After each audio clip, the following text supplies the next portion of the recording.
So, in our last video, we have observed this kind of phasor diagram for transformer, and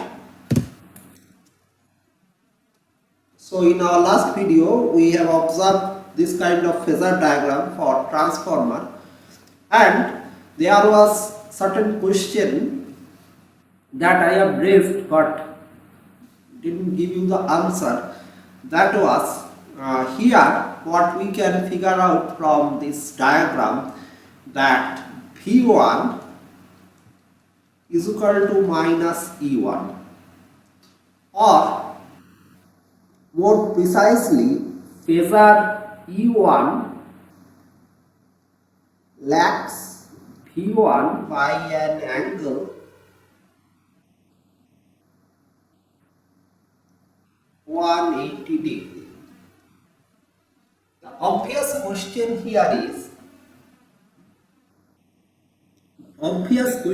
is that can we write E1 leads V1 by an angle 180 degree? So, and at the same time, in order to give answer of another question, that why do I think that E1 should lag V1 rather than lying in same phase with V1? In my last video, end of my last video on transformer part 1, I told you that a few famous books like Fitzgerald and also Chapman, they discussed about a condition where V1 and E1, they are in phase.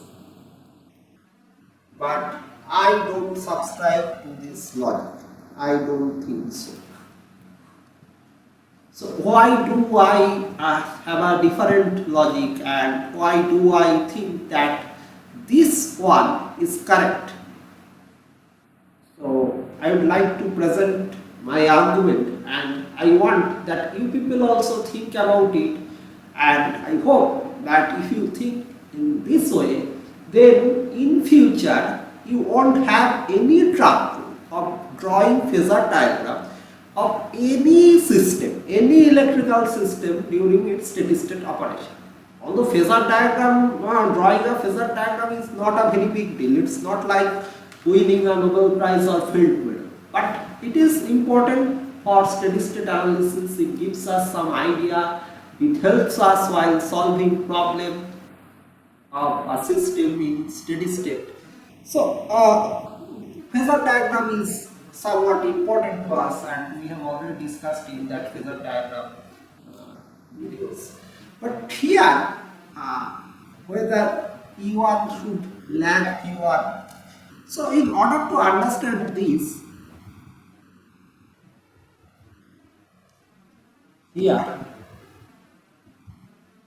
we should consider one topic, that is the concept of causal system and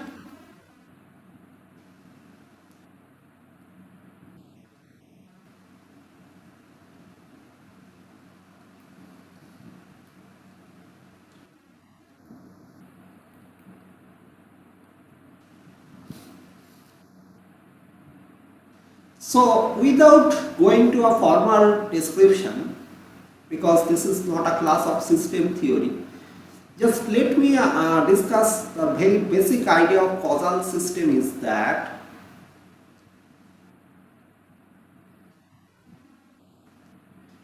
is a system where effects follow the cause. So any natural, or interestingly, that any physical system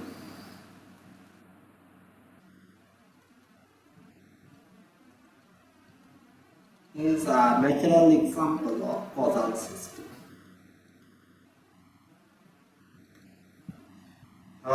Somebody says that a system where output follows input, like your just let me give you some this technical definition instead of this, although that technical definition is not required, but just let me give you one idea that causal system is a system where it follows a kind of cause-effect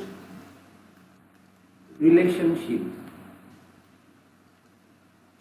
and your value of output at any instance depend only on present and past values of your input. It is not that output will depend on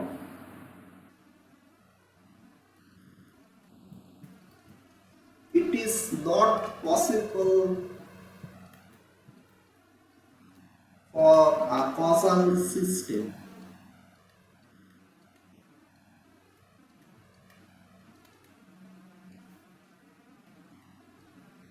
to anticipate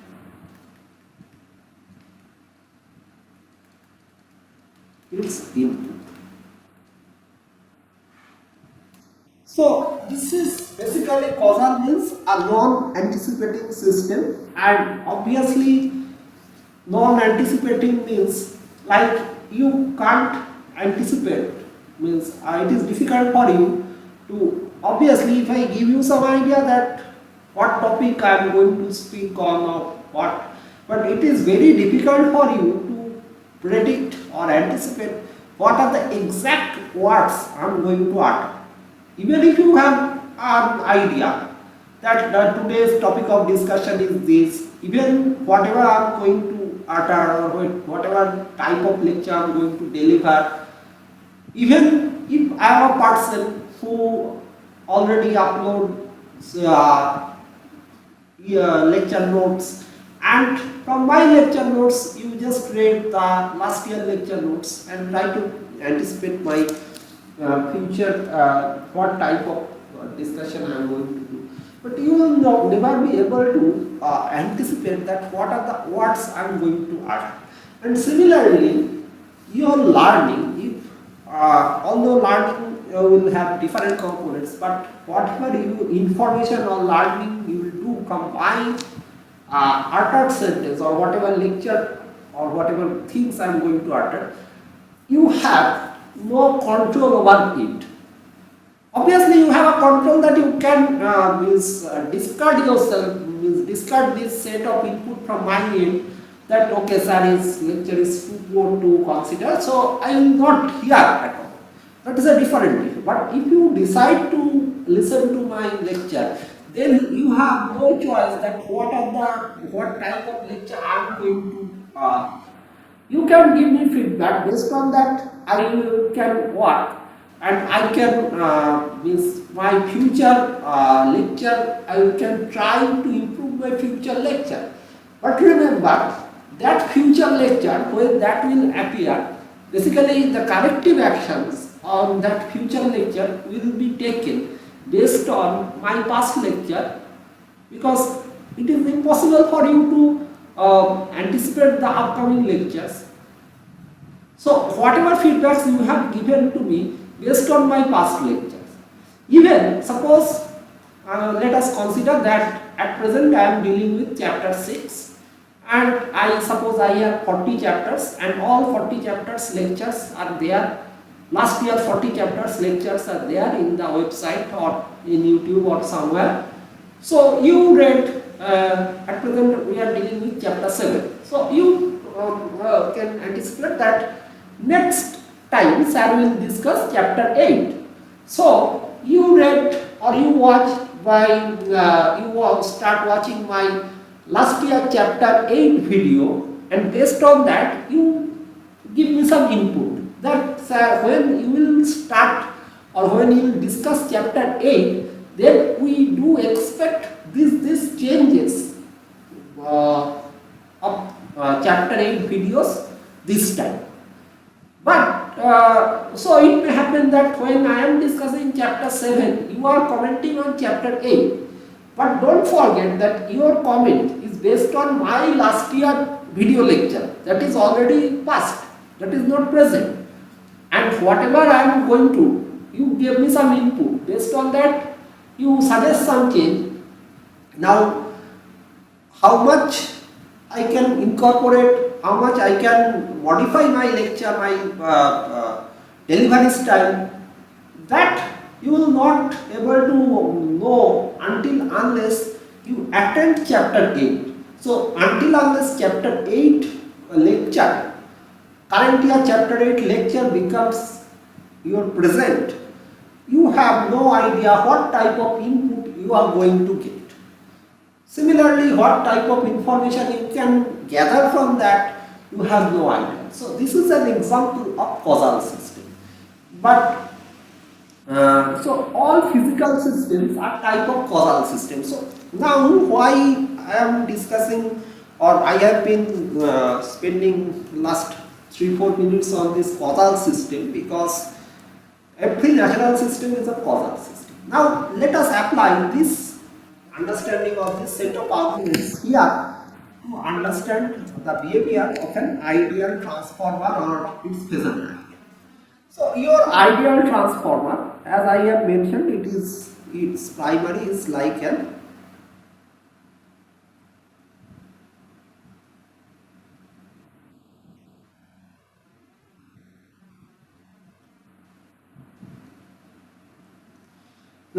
inductive coil, and here you are giving some voltage, that is Vm sin omega t. Now some current will flow. In steady state, that current will be Im sin omega t, and we have already discussed why the magnitude of Im sin omega t is vanishingly small. But even if it is very small, that Im sin omega t, we should write that if we compare Vm sin omega t and Im sin omega t, Vm sin omega t is cos, Im sin omega t is its effect.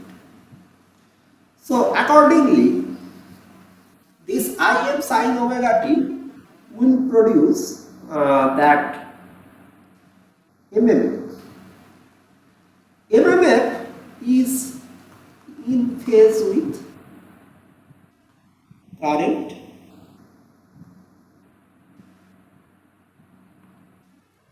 Now, flux linkage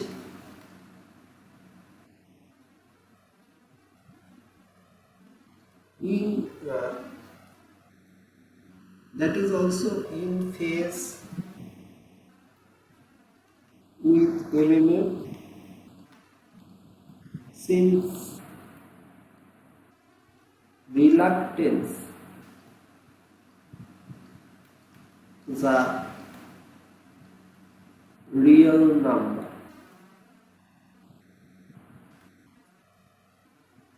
Right? So,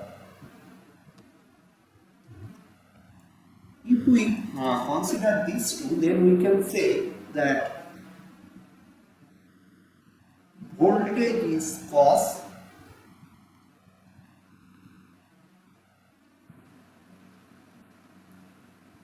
flux linkage, or more precisely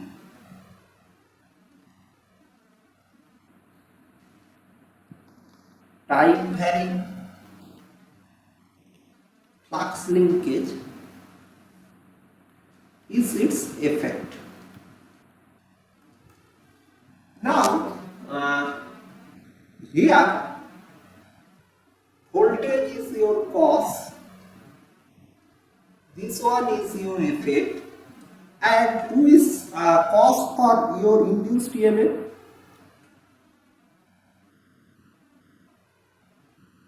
Rate of change of flux linkage is your cos.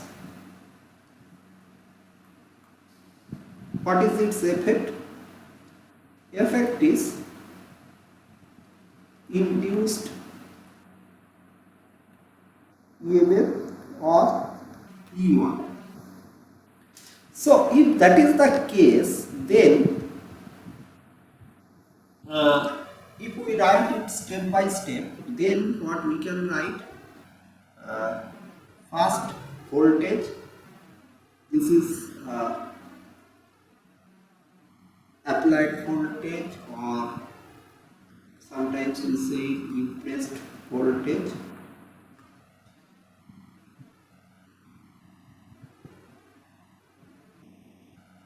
Then this cos, this generates what? Flux linkage. Then flux linkage is a cos. It will give us what? Induced EMF. Now this sequence makes it very clear that why should we say that induced EMF lacks voltage by an angle 180 degree. Never leads applied voltage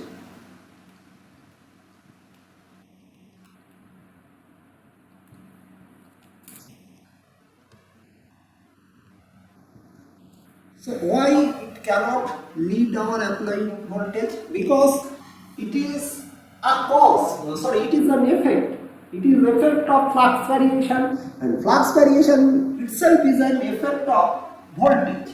So until unless voltage is there, there cannot be any induced EMF induced across your winding. And more importantly, one important thing I am going to discuss here also.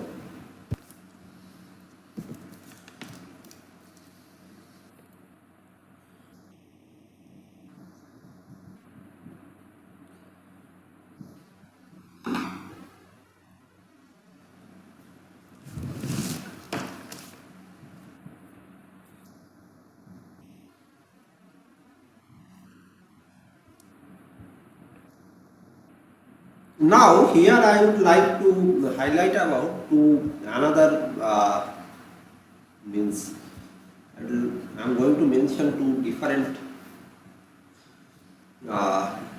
name, that is, one is inertial system, or better to say inertial elements.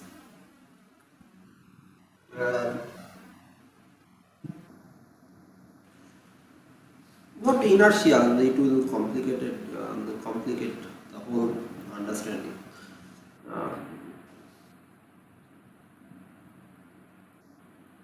Let us write energy storing element,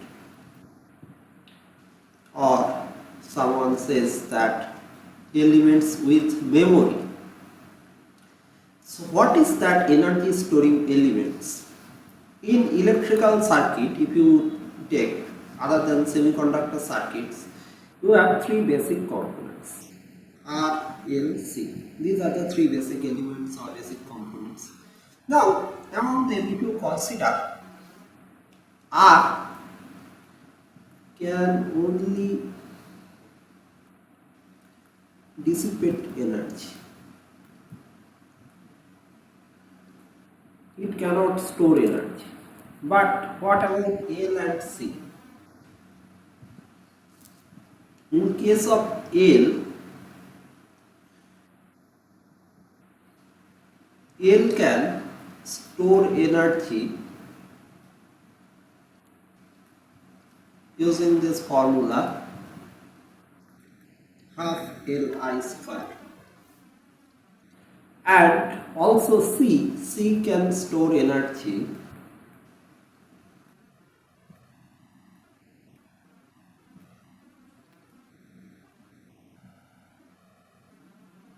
not using, let me write by means of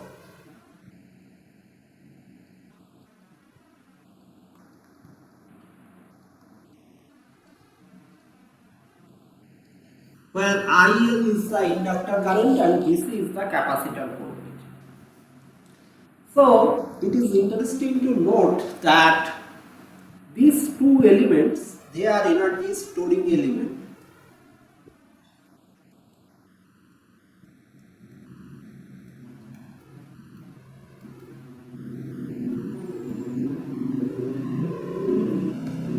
So when we are talking about energy storing elements, the basic property of them is that in layman language we can say they do not appreciate any rate of change of energy. So what does it mean? This means that if you have one inductor that is not connected, you have an inductor that is not carrying any current, then if you try to change, or it is having current IL dash, now from that IL dash, if you try to change its current to IL double dash, then the inductor will try to oppose this rate of change of current. So this is why when we connect one inductor with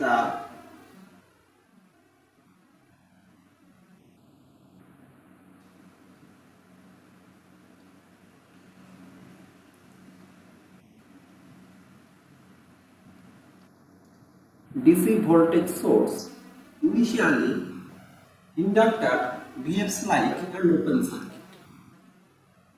And the reason behind this is that it, if it is having a current that is equal to 0, it tries to maintain that. Now, here, if you have a capacitor, the same thing will happen to the capacitor, but capacitor will concern about its voltage. If you try to change it from VC dash to VC double dash, it will try to oppose this voltage value.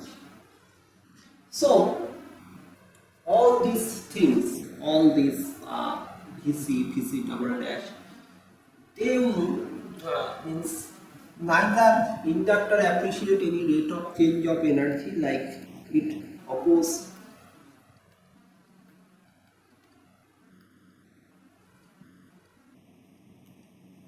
and if you do it, you will get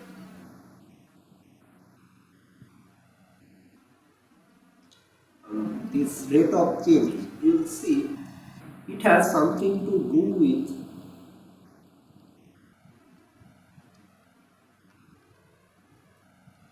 this. Is also interesting to note this half LIL square, this is having dimension of energy. Now if you find out rate of change of energy, like d dt of energy will give us what? Will give us the dimension of power. Now if you compare this equation, you will see that you are already having one current term here. So if we rewrite it like this,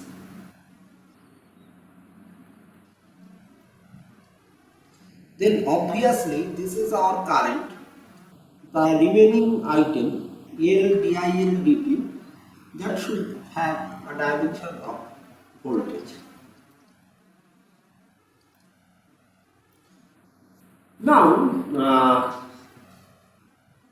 the interesting thing what I was trying to tell you, that this inductor always wants to maintain the energy constant, and that is why it always tries to oppose this,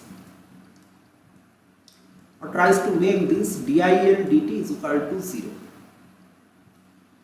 And if you follow the mathematical derivation of your steady state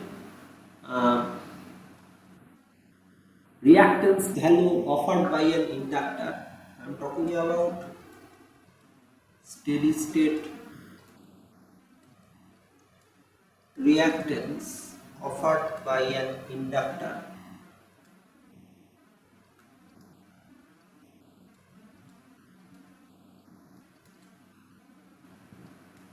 You will observe that the whole derivation starts from this point, and then you put here it is Vm sin omega t, and this side L DIL dt. Then from this you do this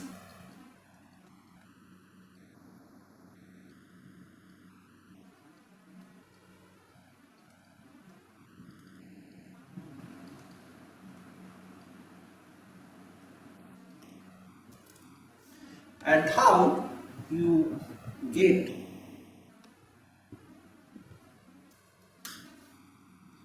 this one, that Vm by j omega L sin omega t minus, sorry, sin omega t. This is Vm by omega L. This will give you what? Minus cos omega t, and that is equal to Vm omega L sin omega t minus pi. So what is the point of showing all this to you is that if you go back to our original point from where we started all this philosophical discussion, all this boring discussion, yes, here, that voltage is cause and current is effect. Now here you see,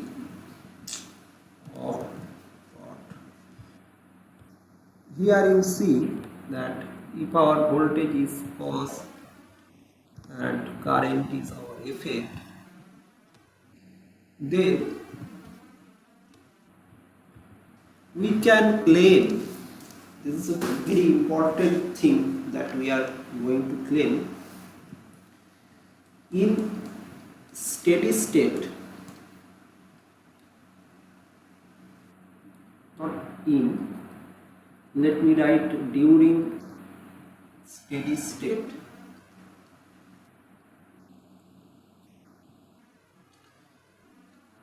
In any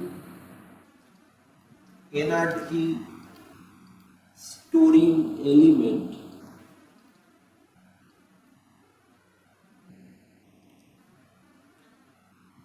the effect lacks cause by an angle 90 degrees. So, what is the importance of writing this and spending so much time on this particular thing? The issue here is that quite often I observe that students are trying to memorize whether voltage will lead flux or flux will lead voltage, how to draw phasor diagram of a generator, how to draw phasor diagram of a motor, how to differentiate these two phasor diagrams. So if you remember one simple thing, that try to perceive the whole things from cause-effect relationship. Who is cause and what is the effect produced by that cause? If you analyze, then you don't have to spend much of your effort to means find out or understand the phasor relation. So here is Vm omega L sin omega t minus pi by 2. So this will do what? This will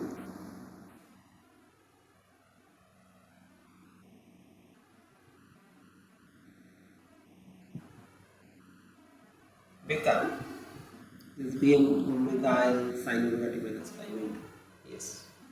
What we are having here in case of capacitor, although capacitor is not important for machine, but in many power electronics and other devices you have to deal with capacitor. You should have a clear understanding of capacitor. So in case of capacitor, what is the cause? For inductor, voltage is the cause, and let me write it clearly. For inductor, in case of inductor,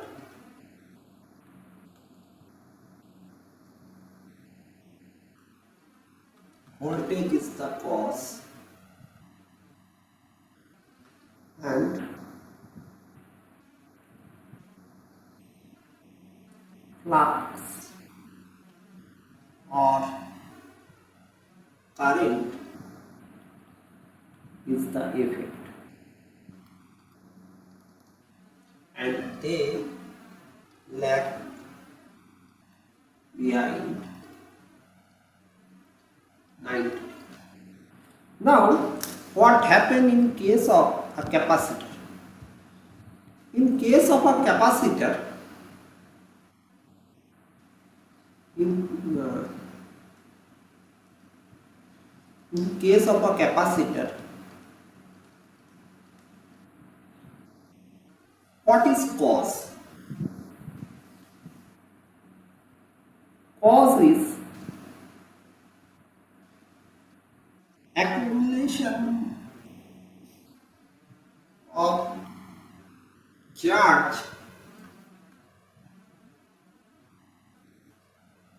across capacitor plate, and that gives a change in voltage magnitude.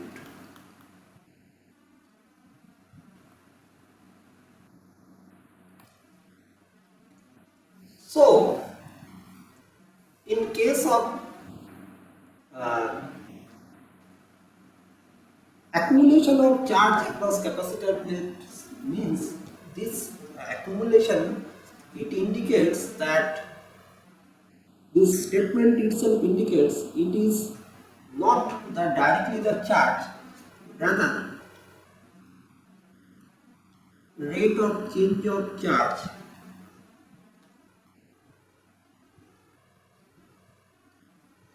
that is related to the voltage. How? Let me show. that what we know, I is equal to dq dt, and then you can write dcdc dt, then you will get c dpc dt. So quite often people get confused that, sir, this I, this is a current flowing through the capacitor, so it must be the effect. Why are you claiming that I is the cause for this particular case of capacitor? The answer is that no way I is an effect, rather I is the cause, because quite often you heard that I is termed as charging current, and that charging current change the charge accumulation across capacitor plate, and that charge accumulation governs the voltage drop you are going to realize across capacitor plate. So in case of capacitor, I, the charging current, is the cause, and voltage is the effect. So you can see in case of capacitor, your current leads voltage by an angle of 90 degrees, right?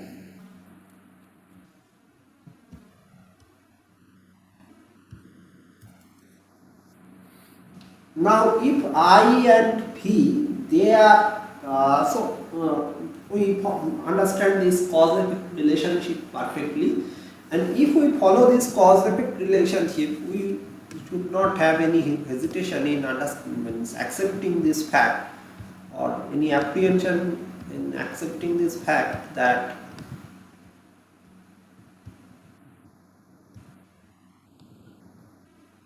in case of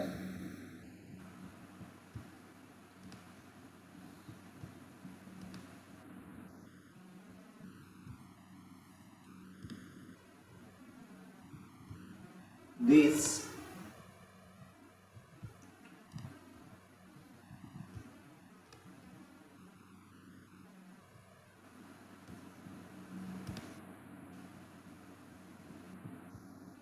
the phasor diagram should be, the phasor diagram should be like this. And erase that phasor diagram. The phasor diagram must be like this. This is our V, the first V first, then followed by small I, that is lagging behind that cos by an angle 90 degree. Then we have our flux phi, then we have our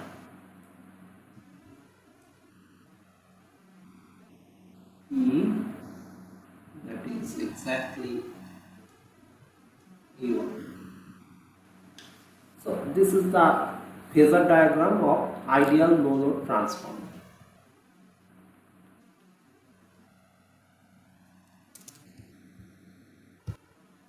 So this is the phasor diagram for ideal transformer, and as E1 is effect due to cos B, it is impossible for E1 to lead V by an angle of 180 degree.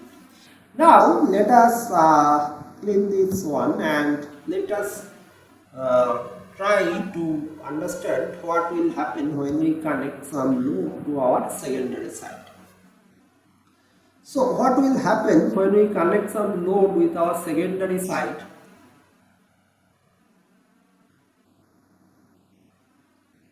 This is our primary.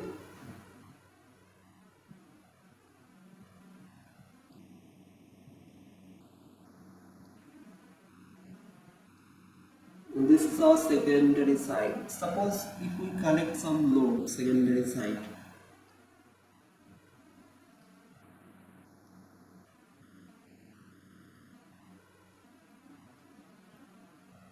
ZL, and this ZL draws a current IL, and here it is my E is equal to Vm sin omega t. Then what will happen? What about the phasor? See, still our Vm sin omega t will be our reference. However, here what will happen? When this IL amount of current, or we can say this IL is equal to I2 amount of current will flow through the primary winding. The same amount of current will also start flowing, means now this I2, how this I2 is coming? Here one thing we must not forget, that this is E1. E1 is the induced EMF that induced across primary winding, and it is E2. Now if you recall that we mentioned that there is no flux, leakage flux. In that case, both E1 and E2, they are due to change of lambda 1. So this lambda 1 means what we can say more precisely, magnitude wise we can write E1 is equal to E2 is equal to d lambda 1 dt. Now here when you this E2 appears, when it was open circuit then it is fine, but when this will draw a current I2. Okay, one more thing here I would like to highlight, that here you can see that E1 is equal to E2 is equal to d lambda 1 dt. That means it is the flux linkage, it is not the flux itself. So sorry, I have made a mistake here. No.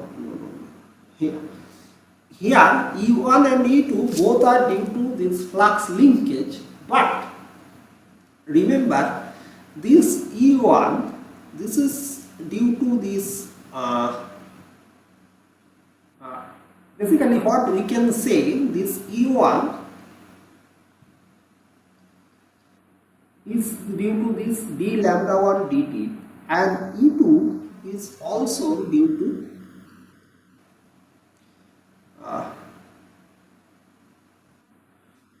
d lambda 2 dt. I just like to correct myself. E1 and E2 due to change of lambda 1 and lambda 2. Let us consider primary flux linkage is N1, secondary flux linkage is N2. So if there is no leakage flux, then the same flux phi will link both these windings. So same flux phi here, it is flux phi,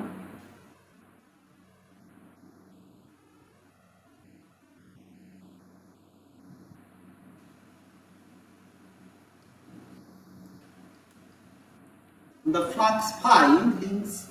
So E1 is equal to d lambda 1, and what is this? This one is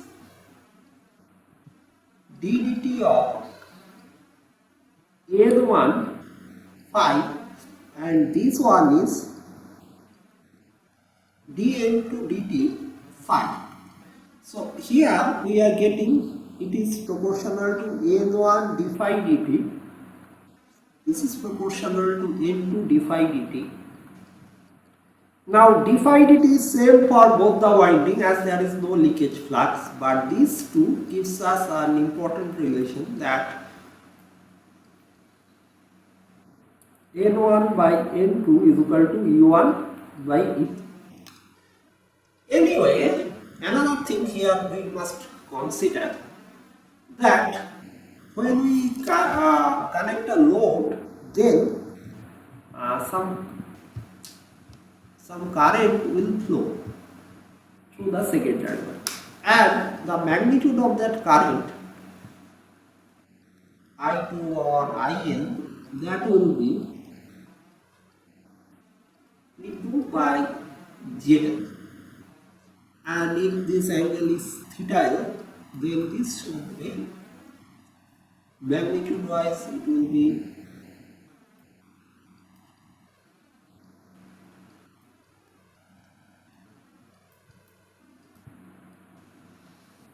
now try to understand that this I2 is a current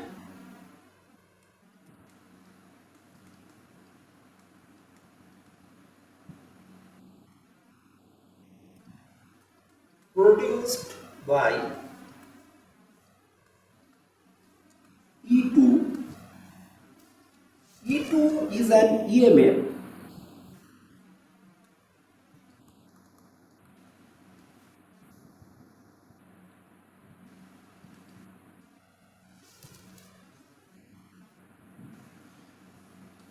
that is acting as the cause of this I2. So, from conservation of energy,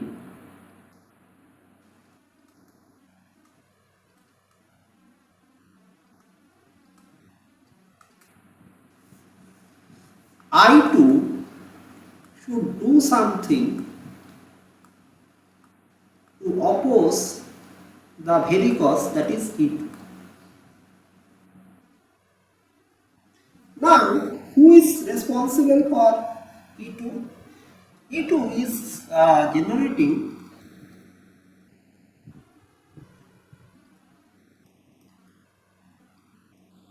due to lambda 2, or more precisely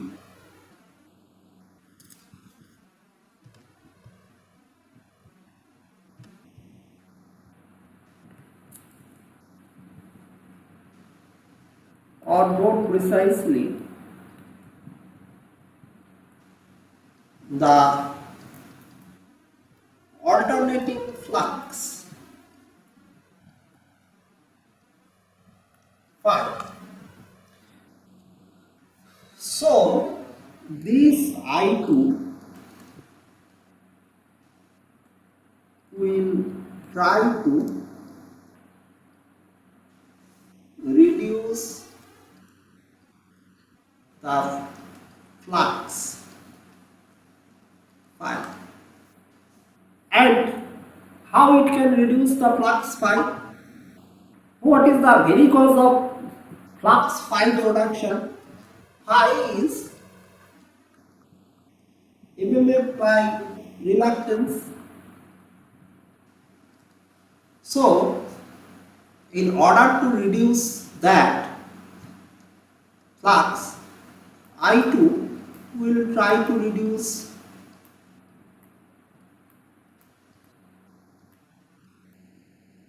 the MMF. Now, what is the amount of MMF produced by I2?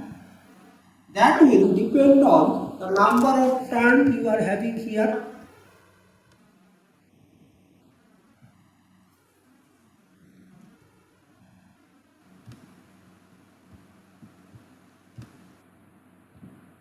Here your number of turns is N2. So, MMF produced by I2 is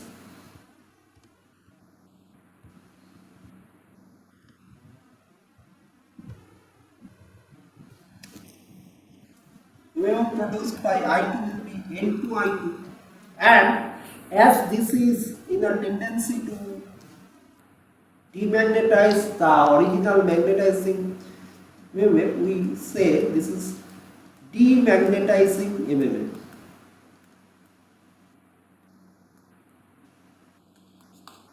But this M2I2, when it will try to demagnetizing and will try to reduce the net MMF. Although you may argue that, sir, as you said, our net MMF requirement is very small, 0, almost 0. But because ideal transformer, it is permeability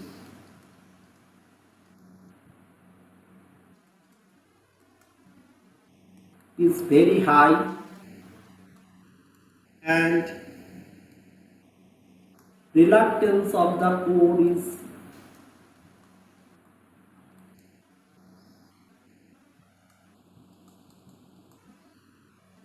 zero. So this means almost a 0 MMF will serve our purpose, but there is a problem. If your slightly positive MMF becomes negative due to this demagnetizing MMF into I. Initially you had N1, if our no load current we denoted by I naught, previously we were denoting it by I1, now let us denote it by N1 I naught. It is a very small or vanishingly small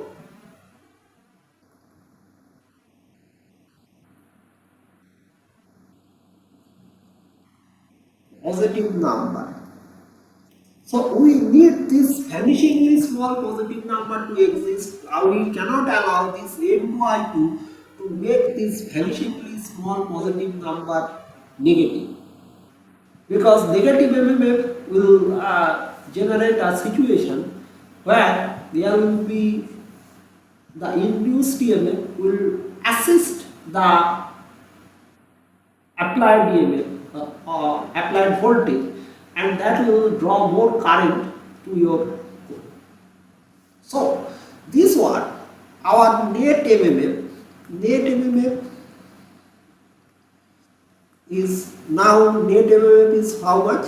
N1 I naught plus N2 I2.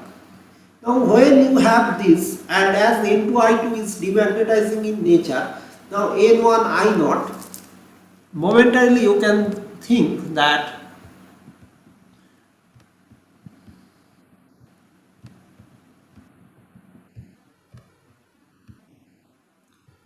your phasor diagram will become like this.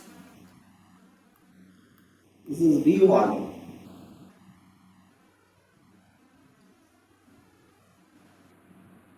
This is normal E1, but now due to this into I2 you are having an current component here, and that is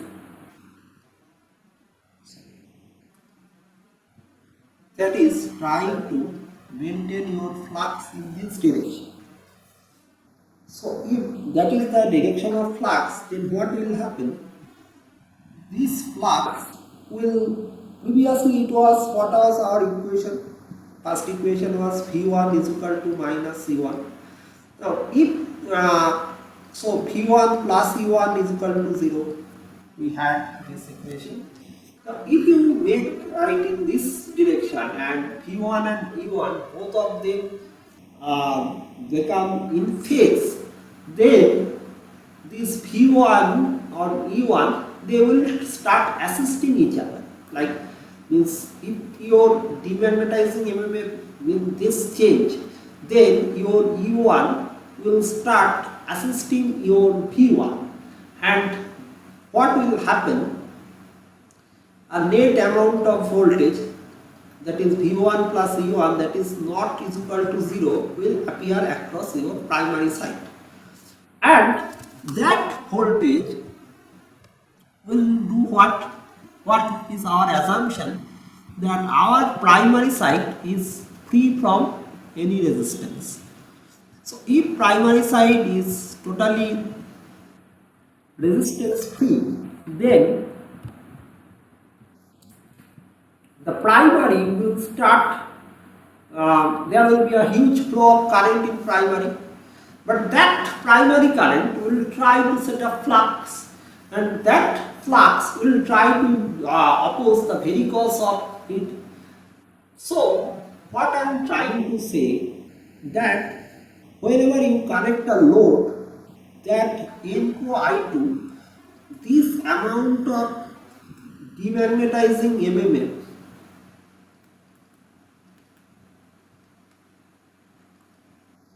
will be counterbalanced by N1 I1 amount of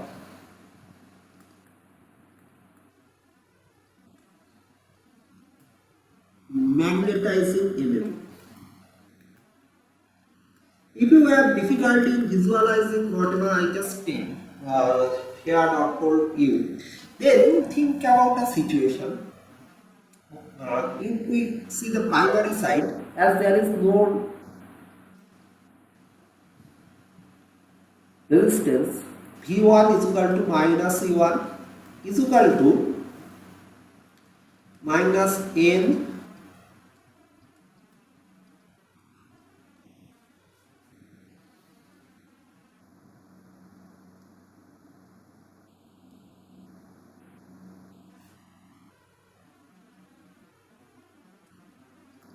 sin omega t dt, and if you do this one, you will get what?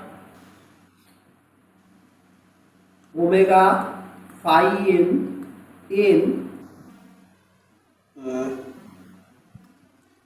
omega t, sorry, not this, yes. What you will get here, you will get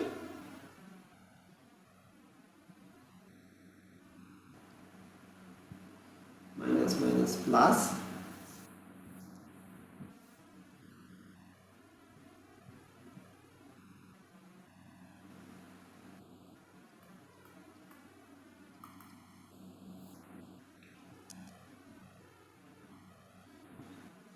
so this one, this n phi n in cos omega t, or whatever you are having here. I think I have made some mistake here. Maybe sign, I will take care of that. But our sign is not our main concern. Our main concern is omega is constant. Phi n, if V1 is constant,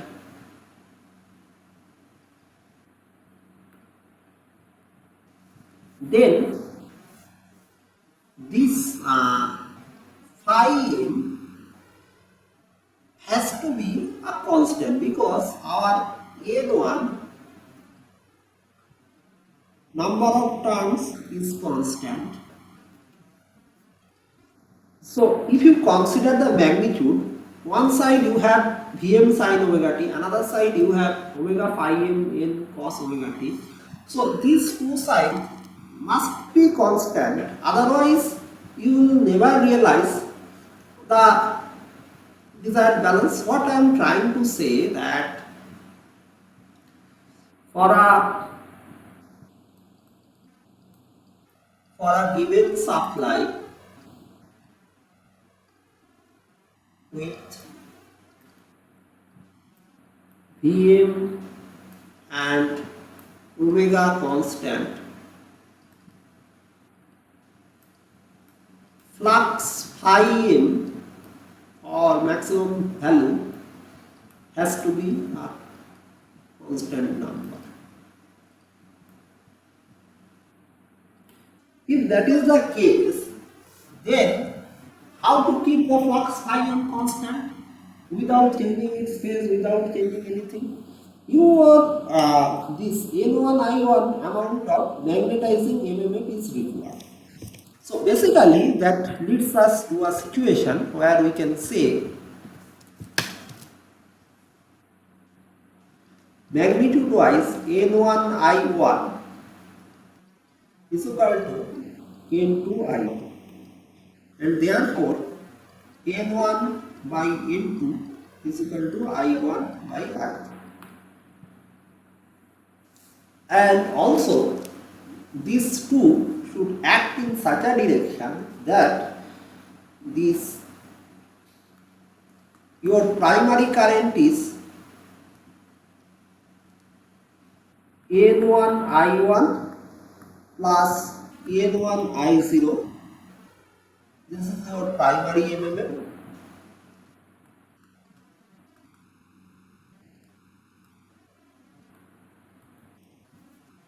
When you add another component, that is N1 I1, better to write it I1 dash, and I1 is equal to I0 plus I1 dash.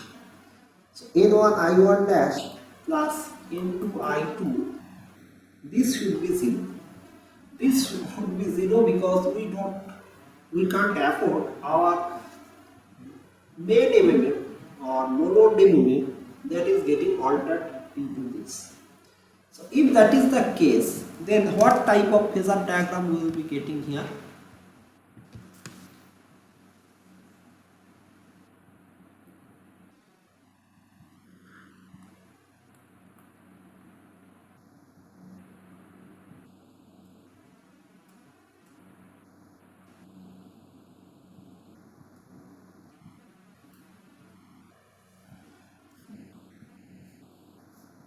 Now, if ZL is mod ZL angle plus theta L, then what will happen? What about I2? I2 is equal to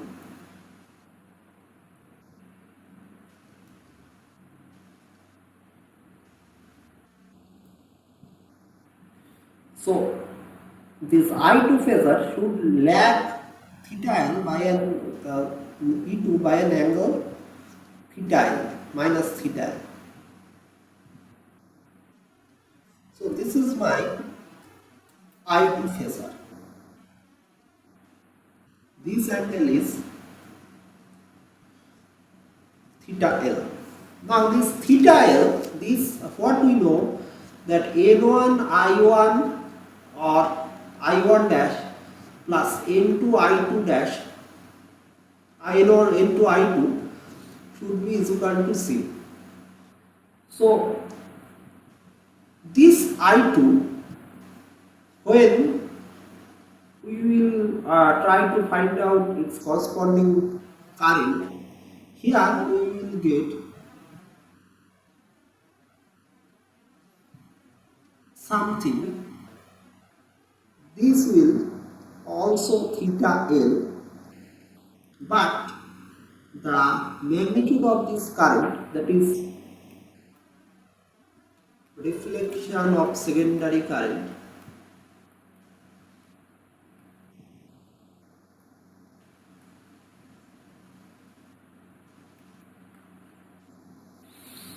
the magnitude should be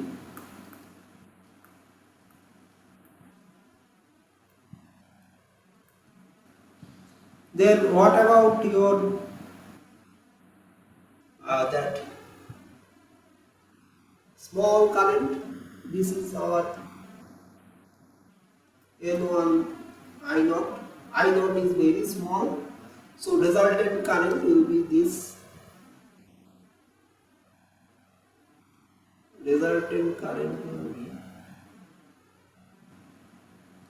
this only, that is I1 is equal to I0 plus this negation of minus I2 in this. Now Once you have drawn this, then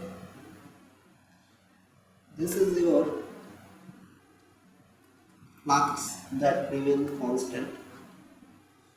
So this is the transformer, ideal transformer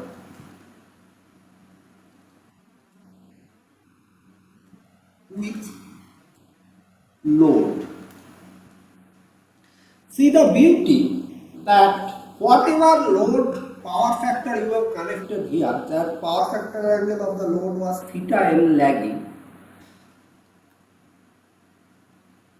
Now your primary side current also lags behind your primary side voltage by an angle theta L. So we can also conclude that ideal transformer should not alter the phase of the load. It is just like you are directly connecting that load with your primary side, but instead of an electrical connection there is a means electrical isolation, and it may so happen that you want a different voltage to be appear across your load. So that is why.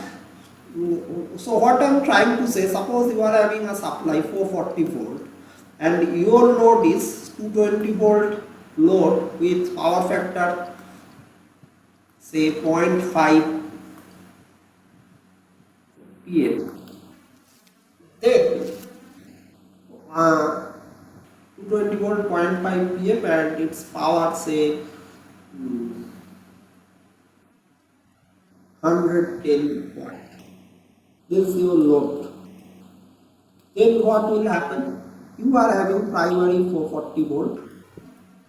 You take a transformer that is having turns ratio 2:1. You connect the high voltage side with 440 volt.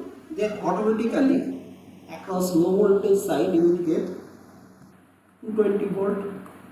Fine.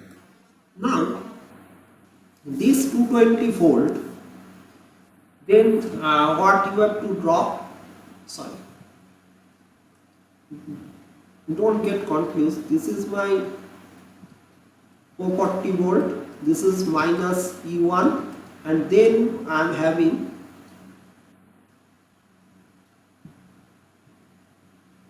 here this E2 or V2 whatever, that is having voltage 220 volt.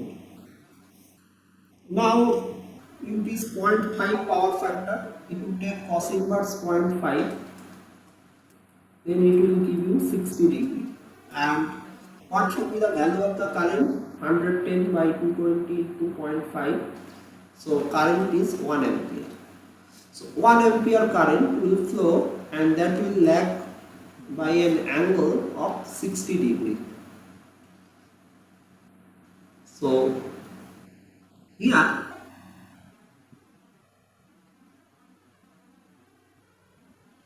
the current will be like this.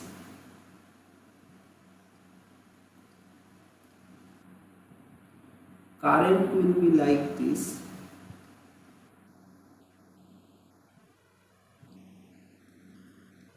This is 1 ampere current. This angle is 60 degree. Then what about its reflection? The reflection should be minus, what is your N2? N2 is 1, N1 is 2, so minus half into 1. So this side it will come like 0.5. Now what is this angle? 60 degree. Now what is your primary side power consumption? 440 into cos 60 into 0.5. See, that will also gives us 110, and that makes sense because ideal transformer is a lossless transformer. So whatever power has to be delivered by the secondary winding, only that much power should be consumed by your primary winding. not some extra power. Now in my next video I will discuss or will move towards practical transformer.